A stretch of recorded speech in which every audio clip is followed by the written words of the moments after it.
சகோதரனே சகோதரி, உங்களையும் என்னையும் கர்த்தர் இந்த பூமியிலே இருளில் இருந்தும், இருளின் அதிகாரத்திலிருந்தும், சாத்தானுடைய வல்லமையிலிருந்தும், பாவத்தின் கிரியைகளிலிருந்தும், பலவிதமான போராட்டங்களிலிருந்தும் மீட்டு கொண்டு வந்து தன்னுடைய பிள்ளை என்கிற முத்திரையை வைத்து நம்மை பார்த்து சொல்லுகிற வார்த்தையும் கூட, நீ ஒரு சமாதானத்தின் பட்டணமா இரு.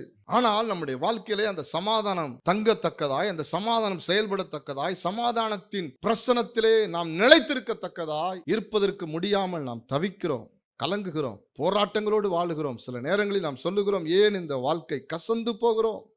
இன்செக்யூர்ட் லைஃப், ஒரு எந்தவித பாதுகாப்பற்ற சூழலை போல் தவிக்கிறோம். பலவிதமான நெருக்கடிகளிலே நாம் பல நேரங்களிலே கேள்வி கேட்டுக் கொண்டிருக்கிறோம். இதுதான் உண்மை.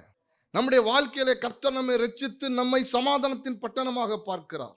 சகோதரனே, இன்றைக்கு கூட நீங்கள் எருசலேமை போல இருக்கலாம். One side of the coin உங்களுக்கு பெயர் த சிட்டி ஆஃப் பீஸ், சமாதானத்தின் பட்டணம். ஆனால் உங்கள் வாழ்க்கையில சமாதானமே இல்லாமல் தவித்துக் கொண்டிருக்கிறீர்கள்.